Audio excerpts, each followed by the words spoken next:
Hola huesudos, bienvenidos a Noche de Huesos. Si tienen el valor suficiente, suscríbanse y acompáñenme en esta oscuridad. Línea 159. Capítulo 1. La salida de Madero. El frío de las 3 de la madrugada en el Bajo Madero tiene una textura particular y despiadada. No se trata simplemente de una baja temperatura registrada en los termómetros de la ciudad, sino de una humedad pesada, densa y pegajosa que se arrastra desde el Río de la Plata, se te mete en los huesos y te oxida la voluntad lentamente. Para Diego, un hombre de 50 y tantos años que había gastado más de la mitad de su vida aferrado al volante gigante de un colectivo, esa madrugada de martes no parecía, en principio, diferente a las miles que ya había soportado. Estaba sentado en la cabina del conductor del interno más castigado de la flota, un viejo modelo de la histórica línea 159. El Blanquito, como lo conocían todos en la zona sur, era una mole de chapa blanca, con detalles en rojo que había visto mejores épocas. Su motor diésel era un corazón de hierro cansado que tosía humo negro y vibraba con una furia asmática cada vez que se giraba la llave de contacto. La terminal improvisada cerca del imponente edificio del Correo Central era un páramo desolador a esa hora de la noche. La inmensa ciudad de Buenos Aires dormía un sueño de asfalto y persianas bajas, pero para los trabajadores del transporte nocturno, el descanso era una ilusión ajena. Diego se frotó las manos enguantadas en lana gastada e intentó encontrar algo de calor acercando las palmas a las rejillas de la calefacción del tablero. El sistema, como casi todo en ese vehículo, funcionaba a medias, escupiendo un hilo de aire tibio que apenas lograba desempañar una fracción del inmenso parabrisas panorámico. El olor dentro de la cabina era una mezcla rancia y profundamente familiar que Diego había asimilado como su propio perfume. Olía a gasoil quemado, a tapizado de cuerina reseca, a polvo acumulado en los rincones donde la escoba nunca llegaba y al metal frío de la vieja boletera monedera que descansaba a su derecha, un artefacto ya casi obsoleto pero que aún guardaba el eco metálico de los viajes del pasado. Era el aroma inconfundible del trabajo duro y mal pago, del encierro rodante que lo aislaba del resto del mundo durante 8 horas seguidas. Miró su reloj de pulsera, frotando el cristal rayado con el pulgar. Era la hora exacta de la partida. El último servicio semirápido de la noche debía comenzar su largo y sinuoso recorrido de regreso hacia la terminal de Berazategui, cruzando la frontera invisible que separa la capital federal del vasto, oscuro y temido conurbano bonaerense. Diego giró la llave en el tambor de arranque. El motor colosal tosió un par de veces, hizo temblar la estructura entera del colectivo, haciendo tintinear los vidrios flojos de las ventanillas, y finalmente se estabilizó en un rugido grave y constante.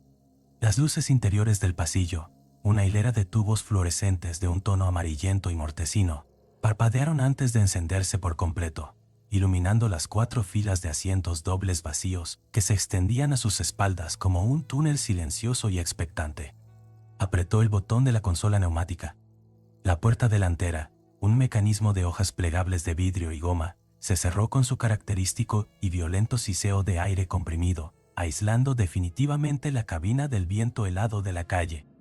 Diego pisó el pesado embrague, engranó la primera marcha con un movimiento mecánico que sus músculos hacían de memoria, y el pesado transporte abandonó la quietud de la vereda para internarse en las avenidas vacías. El recorrido por el Bajo Madero y Paseo Colón fue fantasmal. Las luces de los semáforos titilaban en amarillo de forma intermitente, derramando reflejos acuosos sobre el asfalto que aún conservaba la humedad de una llovizna reciente.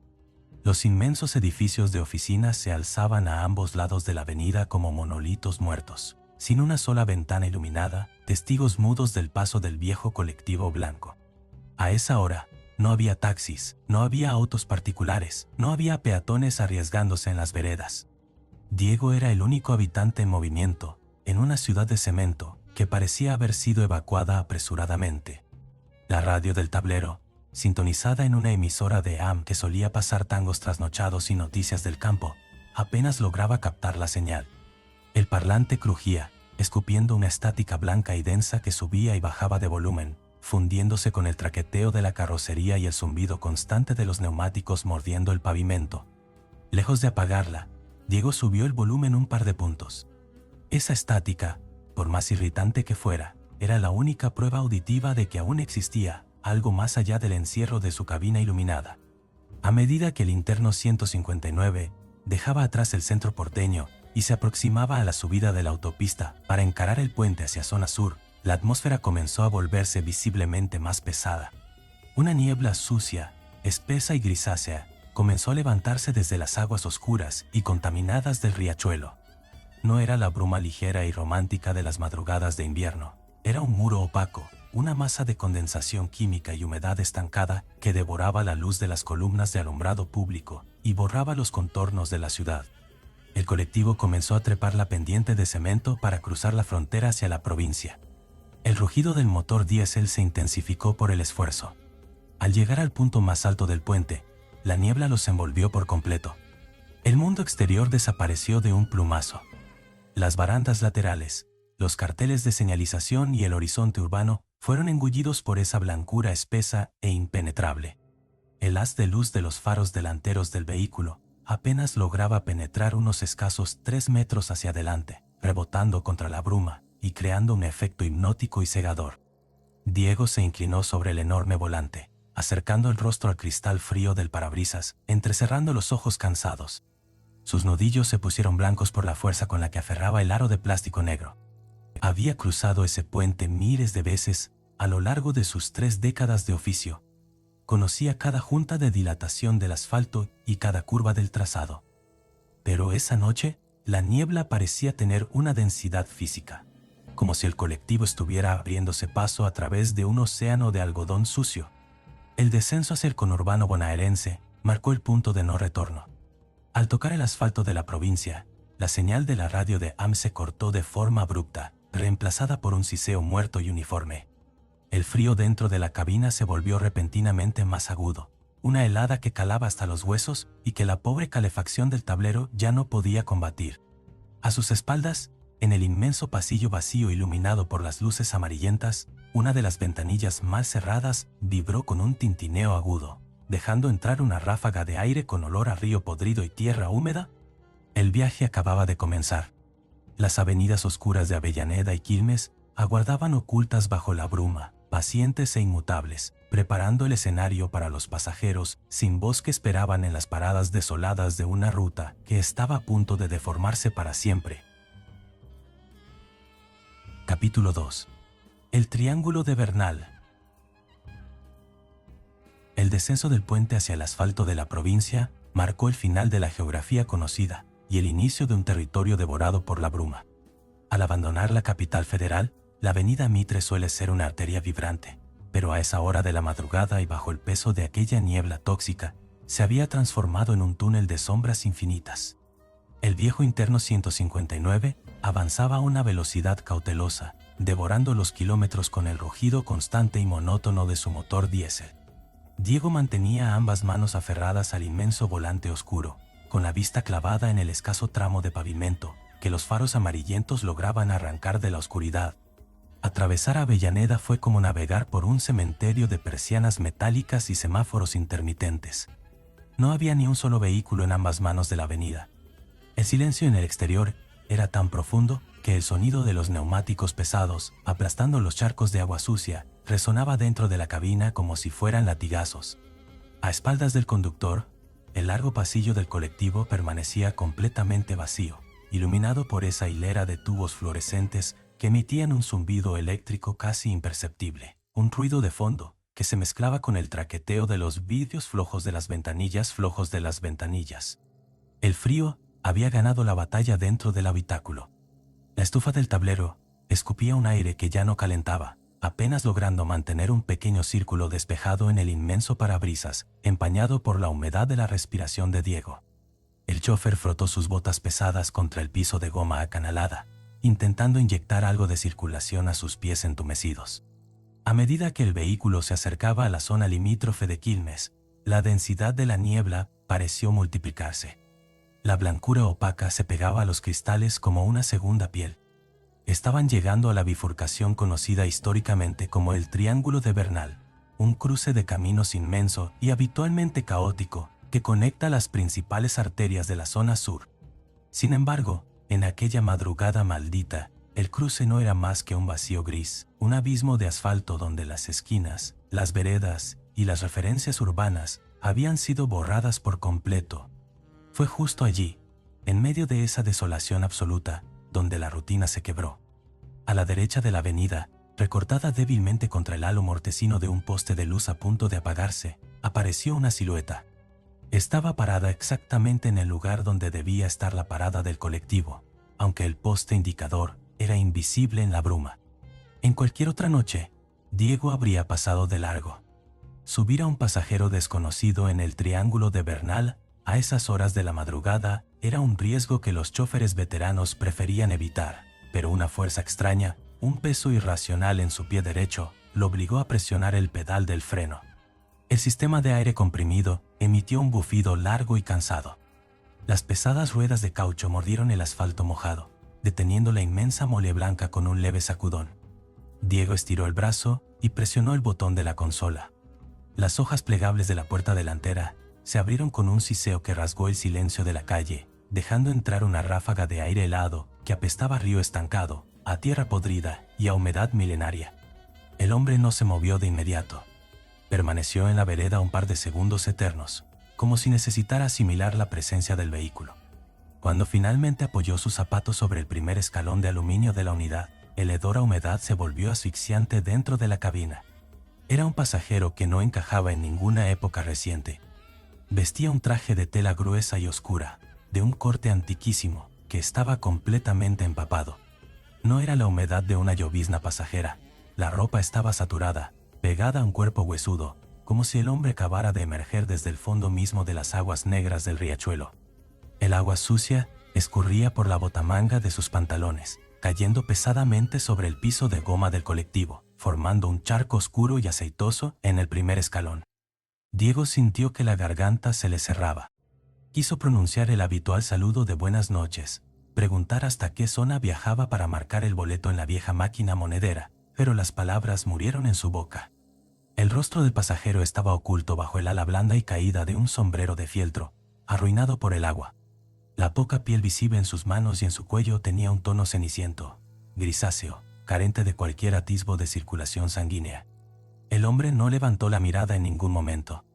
Sus movimientos eran rígidos, mecánicos, ejecutados con una lentitud enfermiza que desafiaba toda naturalidad. Con una mano engarrotada y pálida, el pasajero hurgó en el bolsillo mojado de su saco oscuro. Retiró un puñado de monedas y extendió el brazo hacia la ranura de metal de la vieja boletera. El sonido de las monedas al caer no fue el tintineo agudo y familiar del dinero corriente. Fue un sonido sordo, pesado, el choque opaco de metales antiguos golpeando contra el fondo de la caja recaudadora. Diego bajó la vista instintivamente hacia la bandeja de inspección del aparato. A través del acrílico rayado, logró ver el pago. No eran las monedas plateadas o doradas que circulaban en el país. Eran piezas inmensas de bronce oscurecido, gastadas por décadas de óxido, con grabados imposibles de identificar y un grosor que no correspondía a ninguna moneda moderna. Pero lo verdaderamente aterrador no fue el aspecto del dinero, sino la temperatura que irradiaba. Desde el interior de la caja metálica comenzó a emanar un frío glacial, un vaho gélido que empañó el acrílico de la boletera desde adentro. Era el frío inerte de la tierra profunda, el aliento de algo que llevaba muchísimo tiempo sepultado. El hombre del traje mojado no esperó a que Diego cortara ningún boleto de papel. No pronunció su destino, no hizo un solo gesto.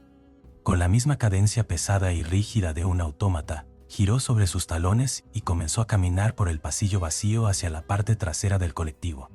El sonido de sus zapatos empapados aplastando la goma del piso resonó en la quietud de la unidad.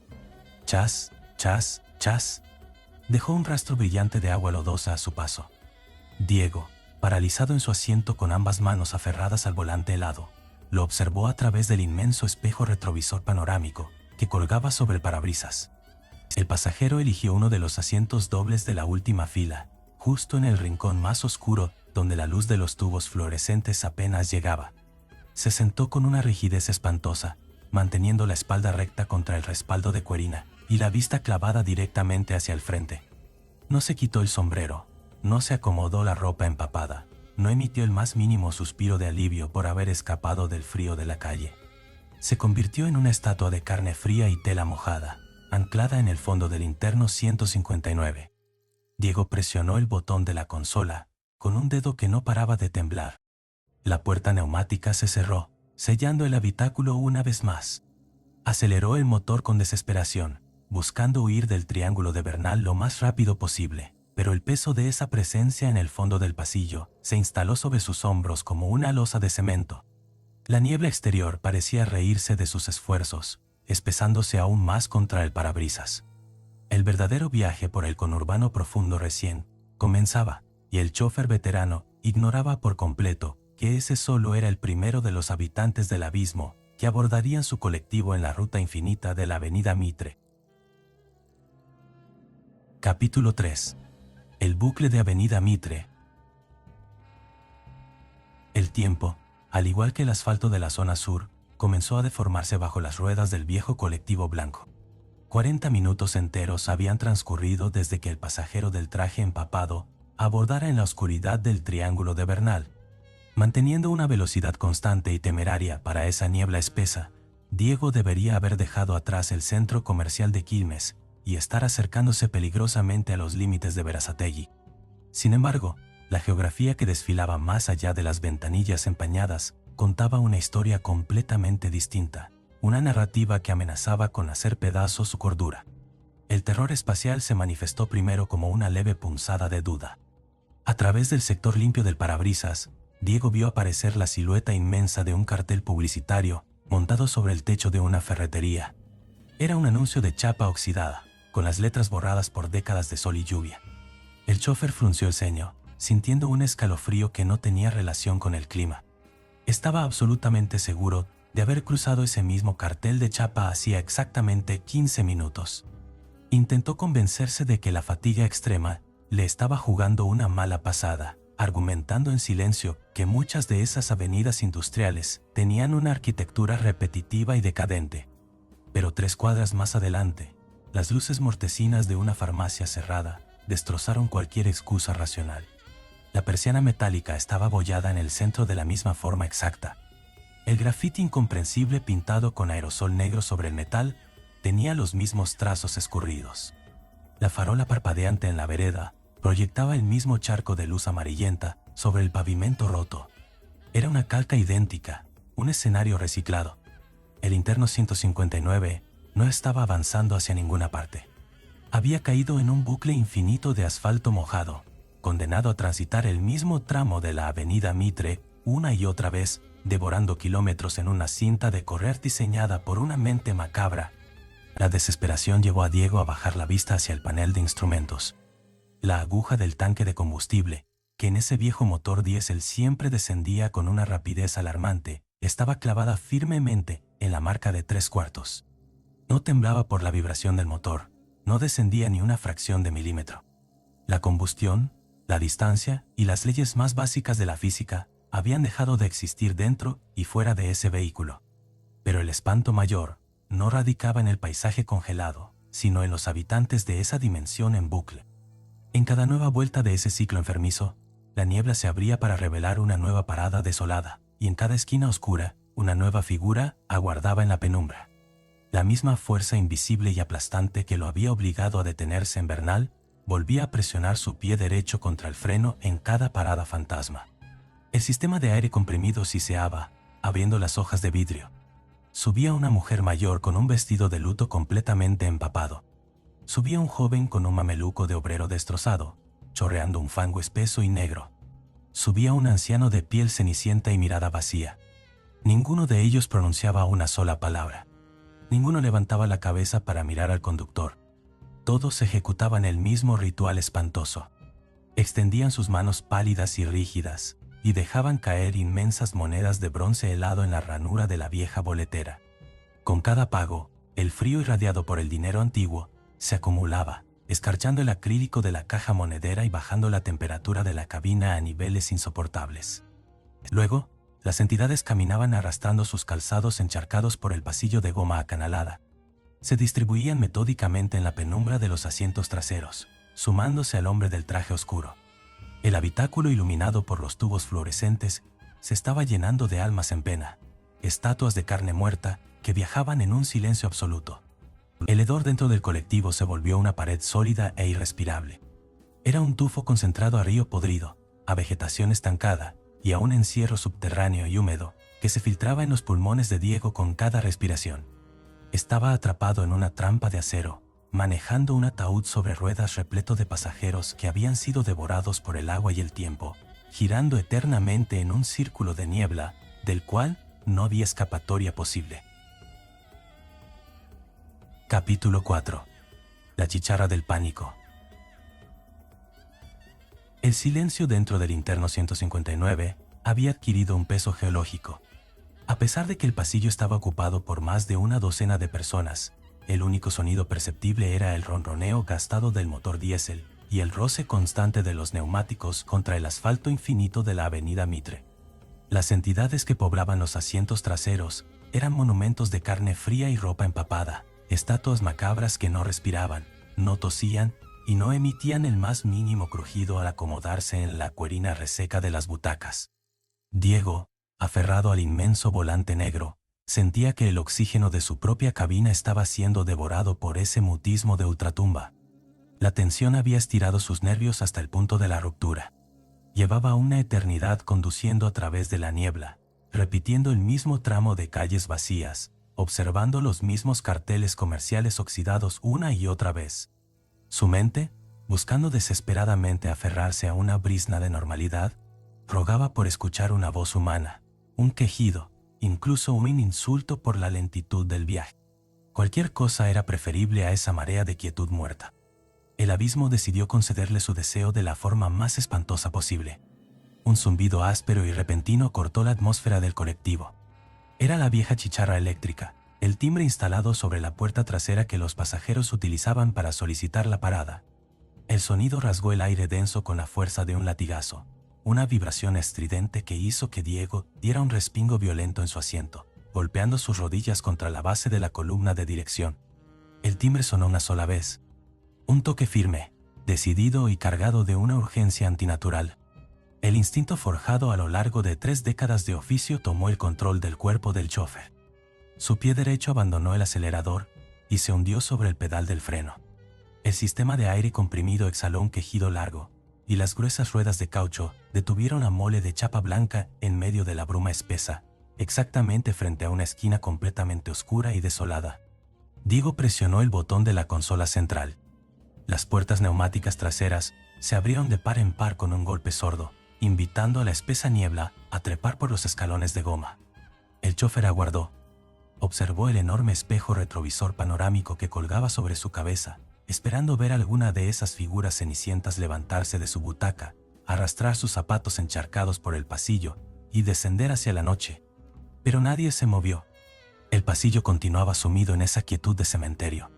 Los pasajeros seguían rígidamente sentados, con la espalda recta, anclados a sus lugares, manteniendo sus cabezas apuntando fijamente hacia el parabrisas delantero. Ninguna mano pálida se había elevado para presionar el timbre de goma negra incrustado en el pasamanos. Era físicamente imposible que la chicharra hubiera sonado, y sin embargo, el eco metálico de ese único toque seguía flotando en el aire viciado del habitáculo. Un sudor helado comenzó a descender por la nuca de Diego. Tragó saliva, sintiendo que su garganta era un tubo de papel de lija, y volvió a presionar el botón de la consola. Las puertas traseras se cerraron, sellando la trampa una vez más.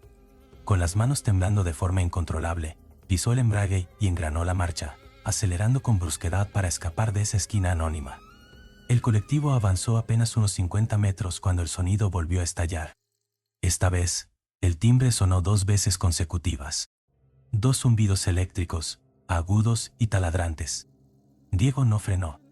El pánico primario, salvaje y ciego, se apoderó de sus acciones. Aceleró a fondo, obligando al viejo motor diésel a rugir con toda su potencia, intentando ahogar el sonido de la chicharra bajo el estruendo de la maquinaria pesada. Pero la entidad o la fuerza que gobernaba ese bucle infernal no estaba dispuesta a ser ignorada. El doble toque se transformó en una alarma ininterrumpida. La chicharra se atascó en un alarido mecánico constante, un chillido ensordecedor y frenético que rebotaba contra las paredes de chapa y los vidrios flojos, taladrando los tímpanos del conductor. Era un grito eléctrico de pura malevolencia, exigiendo una parada en un mundo donde el asfalto ya no tenía fin. Diego se llevó una mano al oído, apretando los dientes, mientras intentaba mantener el vehículo en línea recta a través del océano de niebla blanca. Incapaz de soportar la tortura acústica, el chófer levantó la vista hacia el inmenso espejo retrovisor, buscando el origen de ese castigo sonoro. La sangre se congeló en sus venas y un grito mudo quedó atrapado en su pecho. El colectivo entero había cobrado vida, pero no de una forma humana. Todos y cada uno de los pasajeros que poblaban los asientos traseros habían abandonado su postura inerte. Las estatuas de ropa empapada habían girado sus cuellos simultáneamente. Docenas de rostros grises, hinchados por el agua sucia y deformados por la muerte, estaban orientados directamente hacia la cabina del conductor. Sus ojos ya no estaban ocultos bajo las sombras de los sombreros o las capuchas. Eran pozos desorbitados, inmensos y carentes de cualquier brillo, clavados fijamente en la mirada aterrorizada de Diego a través del reflejo del espejo. Lo observaban con un hambre antigua y silenciosa, como un jurado de cadáveres dictando una sentencia irrevocable, mientras la chicharra del colectivo continuaba gritando su letanía aguda e interminable hacia la madrugada del conurbano. Capítulo 5. El desvío de asfalto negro. La chicharra eléctrica continuaba su taladro ensordecedor, llenando la cabina con un alarido agudo que parecía raspar las paredes de chapá. Diego apartó la vista del espejo retrovisor panorámico con un tirón violento, incapaz de seguir soportando la mirada muerta y desorbitada de esos pasajeros cenicientos. El terror lo había acorralado por completo, ahogando cualquier pensamiento racional bajo una marea de adrenalina pura. Necesitaba escapar de esa avenida maldita, romper el bucle infinito de pavimento mojado que lo mantenía prisionero. Apretó los dientes hasta sentir el sabor a sangre en las encías y pisó el acelerador a fondo, obligando al viejo motor diésel a rugir con una potencia desesperada. A través del parabrisas empañado, la niebla grisácea parecía burlarse de su huida, arremolinándose frente a los faros amarillentos. Diego buscó frenéticamente una salida, un callejón, una calle lateral de Quilmes que lo llevara hacia alguna comisaría iluminada o hacia cualquier rastro de vida humana. A lo lejos, a la derecha de la inmensa avenida, creyó distinguir una brecha en la bruma espesa. Sin pensarlo un solo segundo, aferró el volante negro con ambas manos y giró con toda la fuerza que le quedaba en los brazos. El interno 159 dio un volantazo brusco. La pesada carrocería se inclinó peligrosamente sobre sus amortiguadores vencidos, haciendo crujir los ejes de metal. Pero el resultado de esa maniobra no fue el ingreso a una calle residencial ni a un bulevar conocido. En el preciso instante en que las ruedas delanteras abandonaron la línea recta, el sonido del viaje cambió de forma drástica. El siseo del caucho sobre el pavimento desapareció por completo, reemplazado por un crujido pesado, hondo y húmedo. El colectivo había abandonado la civilización urbana de un solo golpe. Frente al capó de chapa blanca, iluminado únicamente por los faros temblorosos del vehículo, se extendía un camino de tierra negra y lodosa que no figuraba en ningún mapa del conurbano bonaerense. La niebla aquí era distinta, no era la condensación sucia del río, sino un vapor espeso y pestilente que brotaba directamente del suelo oscuro. A ambos lados de la huella de barro se alzaban inmensos árboles muertos, troncos retorcidos y sin hojas que se curvaban sobre el camino como garras esqueléticas, intentando atrapar el techo del vehículo. La oscuridad exterior era absoluta, un abismo negro que devoraba la escasa luz de los faros. Diego soltó un sollozo ahogado y pisó el pedal de freno intentando retroceder, pero las gruesas ruedas traseras patinaron en el barro espeso, hundiendo la pesada mole de metal aún más en esa dimensión de pesadilla. El motor tosía y vibraba, luchando contra el fango, mientras el traqueteo de la carrocería se volvía cada vez más violento y descontrolado sobre los surcos de la tierra profunda. Obligado por una fascinación macabra, el chófer levantó la vista nuevamente hacia el espejo rectangular. La imagen que le devolvió el cristal terminó de quebrar su cordura. Las entidades empapadas seguían allí, con sus rostros hinchados y sus ojos vacíos clavados en él, pero ahora su quietud absoluta se había roto. Al compás exacto de los saltos del colectivo sobre los pozos de tierra negra, los pasajeros comenzaron a mecerse. Sus torsos rígidos se balanceaban de un lado a otro en perfecta sincronía, un péndulo de carne muerta que danzaba al ritmo del motor agonizante, mientras la chicharra seguía gritando su condena interminable en el encierro del habitáculo.